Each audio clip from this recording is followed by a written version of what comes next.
Brought to you by Agilus Diagnostics. Health test की बात आती है तो मैं भरोसा करता हूँ India largest diagnostics company Agilus Diagnostics. खुद को टेस्ट करते रहो। मैं शुरुआत करूंगा, पहले पवन जी से पूछता हूं, अपने सीधे मेरे बगल में हैं। चूँकि आपकी एक किताब भी अभी आई है जो ये बताती है कि महान हिंदू सभ्यता। तो ये जो महान हिंदू सभ्यता है, ये पहचान और प्रतीक का प्रश्न इसके सामने उठा क्यों?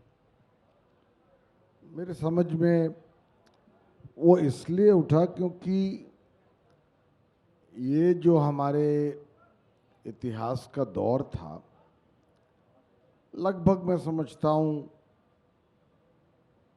5000 साल तक, उसमें जो एक मौलिक सोच थी, the power of original thought था, जो एक दार्शनिक उत्कृष्टता थी, जो एक सामाजिक अध्ययन था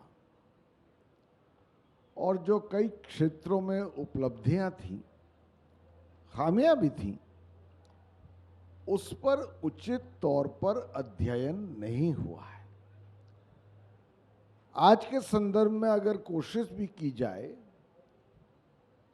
तो जिनको मैं रिफ्लेक्स सेक्युलरिस्ट कहता हूं, यानी जो धर्मनिरपेक्षता को एक ऐसा स्थान देते हैं जैसा होना भी चाहिए, जिसमें किसी भी तरह से धर्म या संस्कृति की बात करना एक तरह से एक संघी विचारधारा बन जाती है।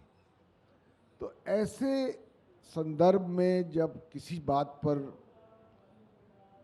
कोई ये कहता है कि भाई हिंदू सभ्यता की अपनी अभूतपूर्व उपलब्धियां हैं और उन पर भी गौर करें, तो शायद हम ये भी समझ सकें कि जो आज कटुताएं हैं उनकी कोई बुनियाद नहीं है। और ये अपने आप में एक बहुत ही एक विराट पुरातन सभ्यता थी, जिसके बारे में हमारे स्कूलों में, यूनिवर्सिटियों में जिस तरह से सिखाना चाहिए वो नहीं सिखाया गया है। तो उनको उसका जानना भी ज़रूरी है। और साथ साथ जो इस भारतीय संस्कृति में बहुत सी और अवधारणाएं हैं, सोच है, जो धर्म है, उनके बारे में भी अध्ययन करना है, ज़रूरी है।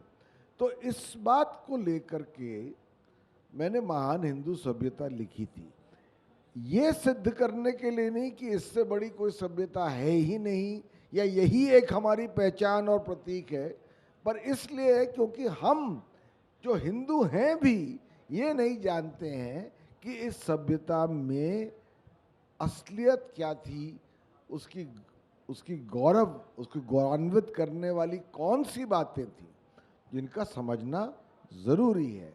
और जब हम ये अध्ययन करते हैं तब हम समझते हैं कि हिंदू संस्कृति में प्रतीक और पहचान की कितनी एक विराट परिभाषा है, जो कि एक खुली सोच की एक मैं समझता हूँ पहचान है।